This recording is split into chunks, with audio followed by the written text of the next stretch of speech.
So hi everyone, this is Ashwin Jaiswal and welcome back to the channel. हम लोग इस video में very important portion class 12 macro economics start करने जा रहे हैं। We are going to start with the macro economics portion of class 12। This is applicable for CBSE as well as for ISC students. तो दोनों के लिए applicable है and this is going to be the first video of our macro economics. इस video में हमने money chapter को किया है। हम लोग मैक्रो इकोनॉमिक्स में किस ऑर्डर को फॉलो करेंगे वो आपको स्क्रीन पे दिख रहा होगा। This is the order we are going to follow for macro economics and हमारे वीडियोस भी इसी ऑर्डर में आएंगे।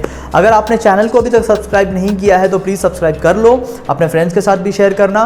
फॉर नोट्स एज यूजुअल आपको टेलीग्राम चैनल पे जाना पड़ेगा। टेलीग्राम चैनल का लिंक नीचे डिस्क्रिप्शन में दिया हुआ है, ठीक है। You can also follow us on Instagram का भी लिंक नीचे दिया हुआ है for all types of academic updates, ठीक है।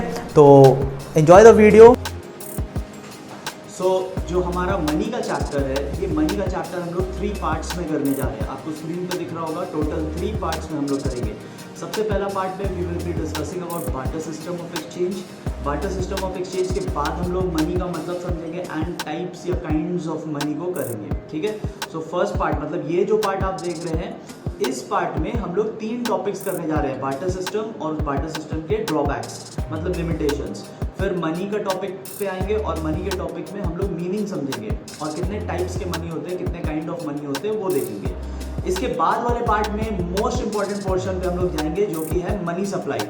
मनी चैप्टर से जनरली जो क्वेश्चन आता है वो मनी सप्लाई से आता है। फिर इसका एक पार्ट 3 आएगा जहाँ एक रिमेनिंग पोर्शन हम लोग करेंगे functions of money. Functions of money के मोस्ट ऑफ द पोर्शन इसी वीडियो में कवर हो जाएंगे। आओ सीधा हम लोग अब मनी चैप्टर पे चलते हैं, ठीक है। सो मनी पे भी जाने से पहले वी शुड अंडरस्टैंड कि मनी के आने से पहले क्या चलता था। आज तो आप मनी के टाइम में रह रहे हैं। Today we are dealing in money. हमें कुछ भी खरीदना होता तो मनी के एक्सचेंज में खरीदते हैं।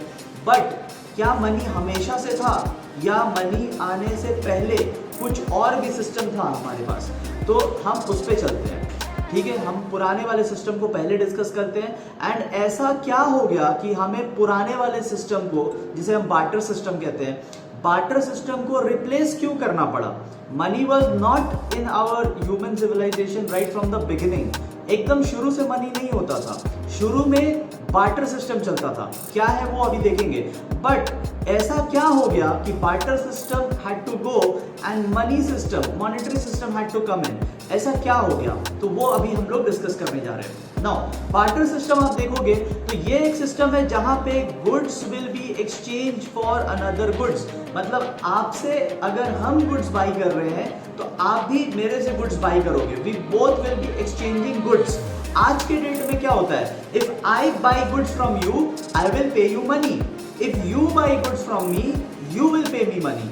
तो हम लोग आज के डेट में मनी से एक्सचेंज करते हैं। बट पहले जमाने में, पुराने जमाने में मनी नहीं होता था जब, तब लोग गुड्स के बदले गुड्स देते थे, ठीक है। फॉर एग्जाम्पल आपको मेरे से बुक्स चाहिए, ठीक है, आपको मेरे से बुक्स चाहिए तो मेरे को भी आपसे कुछ चाहिए होगा। तो लेट्स अज्यूम कि मैंने आपसे चेयर डिमांड किया, ठीक है। आप मेरे से बुक्स मांग रहे हो और मैंने आपसे एक चेयर डिमांड किया, तो we will both be exchanging these 2 products और इस तरीके से ट्रांजैक्शन होता था। तो बहुत सिंपल सा बात है। अगर आपको एग्जाम में क्वेश्चन आए कि what do you mean by barter system of exchange, तो आप यही बोलना कि barter system of exchange is a transaction where one goods will be exchanged with another goods, ठीक है। कोई भी गुड्स हो सकता है, 2 लोग आएंगे, दोनों के पास एक गुड्स होगा और दोनों उसे एक्सचेंज करेंगे। मनी का कोई इन्वॉल्वमेंट नहीं रहेगा, ठीक है। This is barter system of exchange. अब हम लोग देख रहे हैं कि जब इतना अच्छा सिस्टम था तो इसको रिप्लेस करने का जरूरत क्या पड़ा। What was the drawbacks. Drawbacks मतलब क्या प्रॉब्लम्स हुआ, क्या लिमिटेशंस था, क्या रेस्ट्रिक्शन था इस सिस्टम में कि इसको रिप्लेस करने का जरूरत पड़ा। आई होप सब फोकस कर रहे हो, ठीक है। सो पहला ड्रॉबैक हम लोग देखने जा रहे हैं। पहला ड्रॉबैक, ठीक है, पहला ड्रॉबैक है lack of double coincidence of words. देखो कोइंसिडेंस क्या होता है। अभी बुक वाला एग्जांपल लेते हैं, बुक एंड चेयर वाला जो एग्जांपल लिया, तो you wanted book from me, आप आके मेरे से पूछेंगे कि क्या आपके पास बुक्स है, आई विल से यस मेरे पास बुक्स है, ठीक है। तो ये हो गया कोइंसिडेंस, है ना। आपको बुक्स चाहिए था, मेरे पास बुक्स है, कोइंसिडेंस हो गया, ठीक है। लेकिन मेरे को चेयर चाहिए था, हो सकता है आपके पास चेयर ना हो सकता है आपके पास फ्रूट्स हो। समझ में आया ये बात। तो डबल कोइंसिडेंस नहीं हो पाया, उसका लैकिंग है। लैकिंग मतलब वो अवेलेबल नहीं है, ठीक है। ठीक है, वो प्रेजेंट नहीं है. So what you want books, I have the books, this is coincidence. But I want chair and you do not have chair, this is lack of double coincidence. एक बार कोइंसिडेंस हुआ बट दूसरी बार नहीं हुआ. आपको book चाहिए था, मेरे पास है, ये कोइंसिडेंस हुआ. बट मेरे को चेयर चाहिए था, आपके पास चेयर नहीं है, दो बार कोइंसिडेंस नहीं हो पाया. तो इस चीज का प्रॉब्लम था. तो बार्टर सिस्टम में ट्रांजैक्शन इस वजह से नहीं हो पाता था, क्योंकि गुड्स के बदले गुड्स तो देंगे, बट हमको तो वो गुड्स चाहिए ना जो मेरे को जरूरत है. I will only take chair from you because I need chair. अब आप फ्रूट्स लेके बैठे, मेरे को फ्रूट्स नहीं चाहिए, आई वॉन्ट चेयर. ठीक है, तो ट्रांजैक्शन नहीं हो पाएगा. तो ये एक मेजर प्रॉब्लम आ गया था. This was a major problem कि आपको बुक्स चाहिए, मेरे पास बुक्स था, बट आप मेरे को चेयर चाहिए, आपके पास चेयर नहीं था. तो एक बार कोइंसिडेंस हुआ बट दूसरी बार नहीं हो पाया. डबल कोइंसिडेंस होता तो ही ट्रांजैक्शन हो पाता. नेक्स्ट पॉइंट आ जाता है lack of common unit of value या फिर कॉमन मेजर ऑफ वैल्यू. यहाँ पे हम लोग क्या सीख रहे हैं, इस पॉइंट में हम लोग क्या सीख रहे हैं कि जैसे कि ये बुक्स है, ठीक है, ये बुक्स है आज के डेट में. व्हाट वी कैन से कि ये बुक्स लेट्स से 3000 रुपीज का है. जितने भी बुक्स है सब मिला जुला के 3000 रुपीज का है. तो आज मेरे पास कोई भी आए, mister A, mister B, mister C, या आप भी आओ, कोई भी आए, I will be charging 3000 rupees. तो बात बराबर है ना सबके लिए. मिस्टर ए भी 3000 देगा, मिस्टर बी भी 3000 देगा, मिस्टर सी भी 3000 देगा, आप भी 3000 दोगे, सबको ही 3000 देंगे. बट पुराने जमाने में क्या होता था, कोई चेयर लेकर आ रहा है, ठीक है, कोई फ्रूट्स लेकर आ रहा है, कोई वेजिटेबल्स लेकर आ रहा है, somebody is bringing clothes, somebody is bringing vehicles, अलग अलग प्रोडक्ट सब कोई लेकर आ रहे हैं. तो वैल्यू कैसे करोगे? How will you say कि this book is equal to how many chairs? This book is equal to how many fruits? This book is equal to how many clothes? तो प्रॉब्लम आएगा वैल्यूएशन का. ठीक है, आप value बता नहीं पाओगे प्रोडक्ट का. लेकिन मनी अगर होता है ना तो हम लोग एक वैल्यू बोल पाते हैं 3000 रुपीज. कोई भी आए, फ्रूट वाला आए, वेजिटेबल वाला आए, कपड़े वाला आए, या कोई भी आए, I will say 3000 rupees. But product लेकर जब आते थे ना तो वैल्यू करने में प्रॉब्लम आता था. तो ये बार्टर सिस्टम का एक और प्रॉब्लम है. नेक्स्ट प्रॉब्लम आता है डेफर्ड पेमेंट. डेफर्ड पेमेंट होता है जब हम लोग पेमेंट लेटर डेट पे करते हैं. Deferred payment is when we make payment on a later date, बाद के डेट में. ठीक है, मनी के साथ तो बहुत सिंपल है. मनी के साथ बहुत सिंपल है कि हम लोग बाद में पेमेंट कर सकते हैं. देखो जो बड़े ट्रांजैक्शन होते हैं ना, उनका पेमेंट ऑन स्पॉट नहीं किया जाता है, उनका पेमेंट कुछ टाइम के बाद किया जाता है. जैसे कि आप फ्लैट खरीद रहे हो, यू आर बाइंग फ्लैट, और फ्लैट का दाम है लेट्स से 50 lakhs. तो 50 lakhs एक बार में थोड़ी देते हैं, थोड़े पार्ट में देते हैं ना, बाद में देते हैं. तो जब हम लोग बाद में देते हैं that is very much possible with money. लेकिन बार्टर सिस्टम में क्या होता था, बार्टर सिस्टम में तो प्रोडक्ट्स होते थे ना, बार्टर सिस्टम में प्रोडक्ट्स दिया जाता था. तो आप हर प्रोडक्ट्स को बाद में नहीं दे सकते. जैसे कि वेजिटेबल्स हो गया, जैसे कि फ्रूट्स हो गया, आप फ्रूट्स, वेजिटेबल, ऐसे पेरिशेबल आइटम्स को बाद में नहीं दे सकते. क्यों बाद में नहीं दे सकते? क्योंकि ये खराब हो जाएगा. बात समझ में आया? ये खराब हो जाएगा. This product will not be as good as it was before. जैसे जैसे दिन पार होगा ये प्रोडक्ट खराब हो जाएगा. तो मनी के साथ इट इज पॉसिबल. आप 50 lakhs आज दे दो या 50 lakhs 10 days के बाद दे दो. 50 lakhs is 50 lakhs. But fruits today is not fruits 10 days later, वो खराब हो जाएगा. ठीक है, this is not possible with all goods. ठीक है, हर गुड्स के साथ हम बाद में पेमेंट नहीं कर सकते. तो ये भी एक चैलेंज आ रहा था कि जिन लोगों के पास पेरिशेबल आइटम्स है, पेरिशेबल आइटम्स मतलब जो जल्दी खराब हो जाता है, तो जिनके पास जल्दी खराब होने वाले आइटम्स है उनके पास डेफर पेमेंट का ऑप्शन नहीं था, बाद में पेमेंट करने का ऑप्शन नहीं था, क्योंकि बाद में आप पेमेंट नहीं कर पाओगे, आपका प्रोडक्ट खराब हो जाएगा. तो this was another problem with barter system. Next आता है कि वैल्यू स्टोर करने में दिक्कत आता था. ठीक है, today if I have money, ठीक है, if I have let's say 1000 rupees, today if I have 1000 rupees, 10 days later also it will be 1000 rupees. आज 1000 रुपया, 10 दिन बाद भी 1000 रुपया रहेगा, उसका वैल्यू इंटैक्ट है. बट आज अगर आप एप्पल खरीद कर ला रहे हो, फ्रूट वाला एप्पल, ठीक है, आज अगर आप एप्पल खरीद कर ला रहे हो तो 10 दिन बाद वो एप्पल खराब हो जाएगा. 10 दिन बाद वो एप्पल का वैल्यू खत्म हो जाएगा. तो वैल्यू स्टोर करने का एक प्रॉब्लम आता था पुराने टाइम में जब बार्टर सिस्टम ऑफ एक्सचेंज चलता था. Because there are lot of products, again जैसे यहाँ पे फूड आइटम्स का ही मान लो ना, फूड आइटम्स को अगर आपने स्टोर करना है तो आपको वेयर हाउस लगेगा, ठीक है, स्टोर हाउस लगेगा, आपको स्टोर में जाके उसको स्टोर हाउस वेयर हाउस करना पड़ेगा, उसको अच्छे कंडीशन में रखना पड़ेगा, अदरवाइज ये फ्रूट खराब हो जाएंगे। तो इस फ्रूट को अगर स्टोर करना है, इसका वैल्यू अगर घटने नहीं देना है, इसका वैल्यू को बचा के रखना है, तो बहुत खर्चा करना पड़ेगा, ये वेयर हाउस का रेंट देना पड़ेगा, समझ रहे हो। लेकिन मनी के साथ ये सब प्रॉब्लम नहीं है। मनी को जेब में रखो, आज भी 1000 रुपीज है, 1 वीक के बाद भी 1000 रुपीज है, 1 ईयर के बाद भी 1000 रुपीज है, ठीक है। बट फ्रूट्स, आज फ्रूट्स है बट 1 वीक के बाद वो फेंकने लायक हो जाएगा, आप उसको यूज नहीं कर सकते। तो वैल्यू घट जाता था, वैल्यू स्टोर नहीं रहता था, ये भी एक प्रॉब्लम है। एंड ट्रांसफर करने में अलग दिक्कत, ठीक है। मनी तो इजीली ट्रांसफरेबल है, यहां से कहीं भी ट्रांसफर कर सकते हैं, बट प्रोडक्ट्स का जहां तक सवाल है ना, तो प्रोडक्ट्स को एक जगह से दूसरी जगह ट्रांसफर करना, मतलब उसमें और खर्चा आ जाएगा, ट्रांसपोर्टेशन कॉस्ट आ जाएगा। तो ये सब प्रॉब्लम्स के चलते बार्टर सिस्टम को लोगों ने टाटा बाय बाय कर दिया और लोगों ने इंट्रोड्यूस किया money. Now having understood the limitations of barter system and basically the barter system, now we move to money, ठीक है। so basically barter system में बहुत issues था which we have seen। अब इस issue को overcome करने के लिए money लाया गया। now what is money? money is anything that will be used as a medium of exchange, ठीक है। money वो होता है जो किसी भी चीज को exchange करने के लिए काम आए। आपको मेरे से बुक्स चाहिए तो बुक्स फ्री में नहीं मिलेगा, बुक्स के बदले में मनी देना पड़ेगा। तो exchange books you have to give money. तो money is something that will be used as a medium of exchange, मतलब कोई भी product one person to another person आपको एक्सचेंज करना है तो आपको मनी लगेगा। जैसे कि मान लो ये पिज्जा, मान लो क्या, ये तो है ही पिज्जा, ठीक है। सो अगर आपको पिज्जा चाहिए then what you will have to give is money, आपने बदले में मनी देना पड़ेगा। सो आपको एक प्रोडक्ट चाहिए तो बदले में मनी देना पड़ेगा, बड़ा सिंपल सा डेफिनेशन है, ठीक है।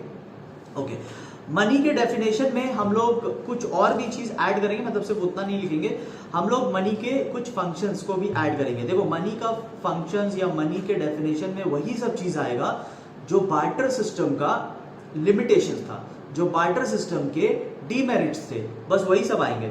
जैसे कि नंबर 1, मनी वैल्यू को स्टोर करके रख सकता है, मनी वैल्यू को स्टोर करके रख सकता है, मतलब मनी का वैल्यू घटता नहीं है, ठीक है। I am not talking about time value of money over here, I am only talking about money, ठीक है। तो मनी आज 1000 रुपए है आपके पास, कल भी उसका वैल्यू 1000 रुपए रहेगा, 1 वीक के बाद भी उसका वैल्यू 1000 रुपए रहेगा। But if you have fruit today then 10 days के बाद उसका वैल्यू 0 हो जाएगा, ठीक है, because it will lose all its value. Money के साथ ये नहीं होता है। Then money can act as a measure of value also, आप प्रोडक्ट्स को मनी के टर्म्स में मेजर करते हैं। If you go to a mobile showroom and you will ask कि ये फोन कितने का है, तो पर्सन जो है आपको मनी के टर्म्स में बताएगा, वो आपको बोलेगा 30,000 का फोन है या 50,000 का फोन है या 10,000 का फोन है। बात समझ में आया? तो मनी आज के डेट में प्रोडक्ट्स को वैल्यू करने में काम आता है। आप कोई भी शॉप में जाओ, कुछ भी खरीदो, what you ask to the shopkeeper, आप पूछते हैं ये कितने का है, ठीक है, how much will it cost, तो वो मनी के टर्म्स में आंसर देता है, क्योंकि प्रोडक्ट को हम लोग मनी के टर्म्स में वैल्यू करके रखे हैं। नेक्स्ट आता है, it can be used as the standard of deferred payment, मतलब मनी को हम लोग बाद में भी पे कर सकते हैं। हर प्रोडक्ट के साथ ये नहीं हो सकता था। देयर आर मेनी प्रोडक्ट्स जो एक दिन में खराब हो जाते हैं, but money you can pay after 3 months also, ठीक है। सो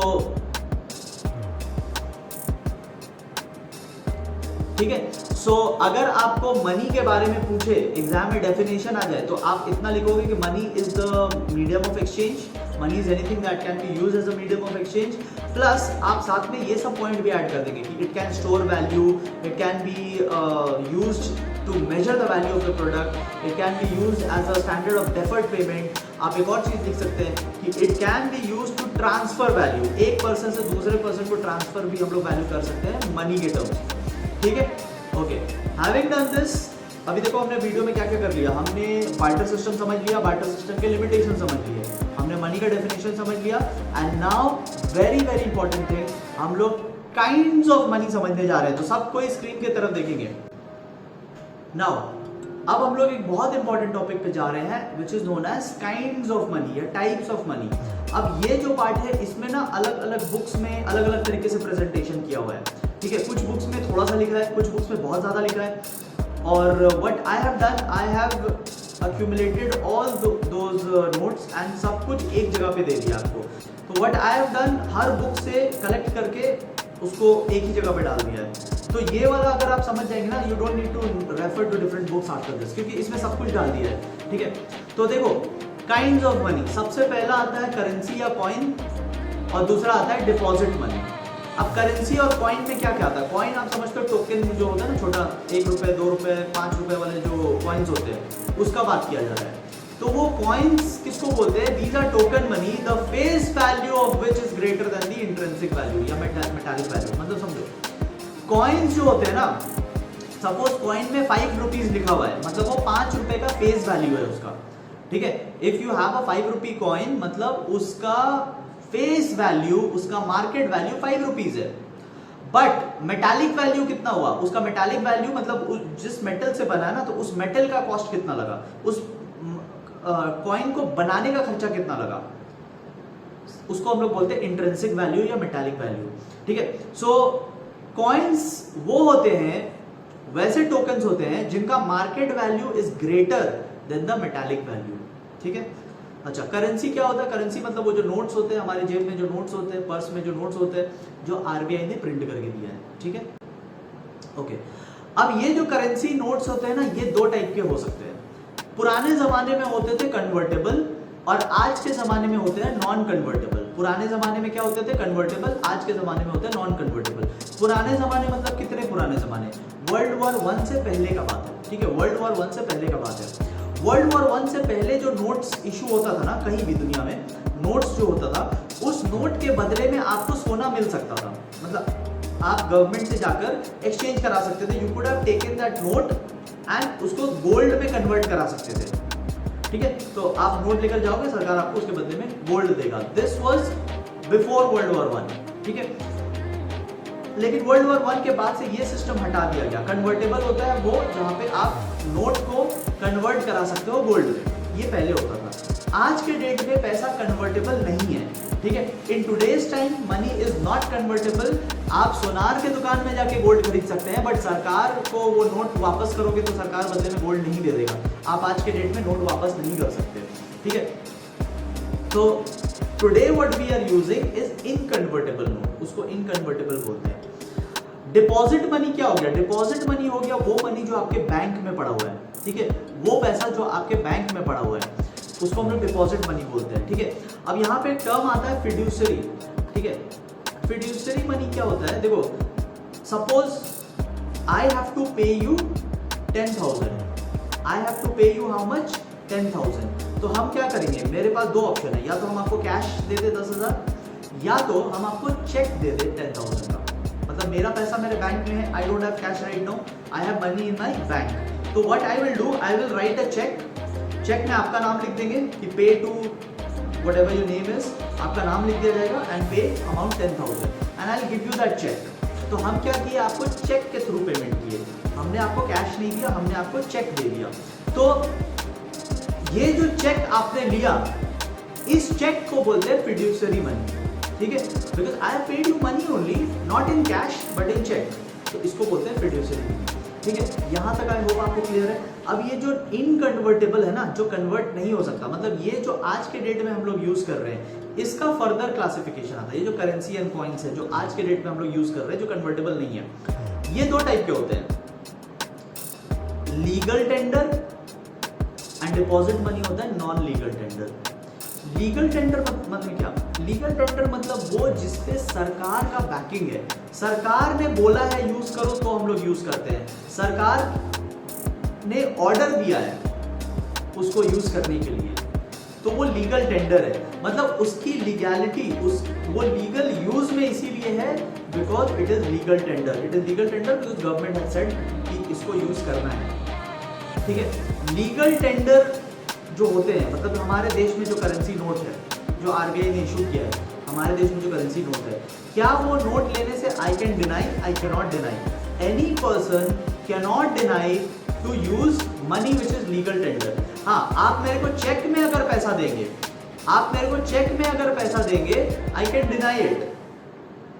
ठीक है, तो नॉन लीगल टेंडर क्या होता है? नॉन लीगल टेंडर वो होता है जो रिजेक्ट भी किया जा सकता है। मतलब हम आपको बोल सकते हैं कि नहीं नहीं नहीं, मेरे को तो कैश में पेमेंट चाहिए, बट अगर आप हमको कैश दे रहे तो हम डिनाई नहीं कर सकते, बिकॉज आप जो मेरे को दे रहे हो वो सरकार ने बनाया है, वो लीगल टेंडर है, I have to accept it.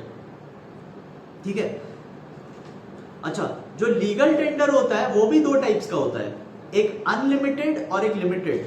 Unlimited वो होता है जो आप कितने भी अमाउंट तक यूज कर सकते हैं, जैसे 500 का नोट, 500 का नोट कितने भी अमाउंट तक यूज कर सकते हैं। मतलब इफ आई हैव टू पे someone 1 lakh rupees, I can pay 1 lakh rupees only in 500 notes. अगर आई हैव टू पे someone 2000 rupees, I can pay someone only in 2000 rupees note. मतलब नोट्स जिसको आप किसी भी अमाउंट तक यूज कर सकते हैं उसको बोलते हैं अनलिमिटेड लीगल टेंडर। और लिमिटेड लीगल टेंडर क्या होता है? वैसा पैसा, उस टाइप का पैसा, जैसे कॉइन्स के केस में होता है, जो आप लिमिटेड अमाउंट तक यूज कर सकते हैं। ठीक है, अब ये भी बहुत डिफरेंट है, मतलब यहाँ पे जैसे ₹25 लिखा है, इस पे भी बहुत डिबेट है। आप गूगल पे देखेंगे तो कुछ और अमाउंट लिखा रहता है, अलग अलग बुक्स देखेंगे तो कुछ और अमाउंट लिखा रहता है, but in most of the books I seen 25, तो विल गो विद 25। ठीक है, मतलब ये ऐसे नोट्स, ऐसे कॉइन्स है जो 25 रुपए तक आप यूज कर सकते हैं। मतलब 25 रुपीज तक का पेमेंट करना है ना, तो आप कॉइन्स में कर सकते हो, वो पुराने जमाने वाले कॉइन्स में, या जो कॉइन्स बहुत कम वैल्यू के होते हैं ना, आप उसको 25 रुपीज तक यूज कर सकते हैं। बट 25 से ज्यादा का पेमेंट करना है, you can not use that. समझे? मतलब 1 लाख तक का पेमेंट करना है ना, आप छोटे छोटे कॉइन्स से पेमेंट नहीं कर सकते। 1 लाख कॉइन ले जाकर थोड़ी दोगे किसी को। ठीक है, आपको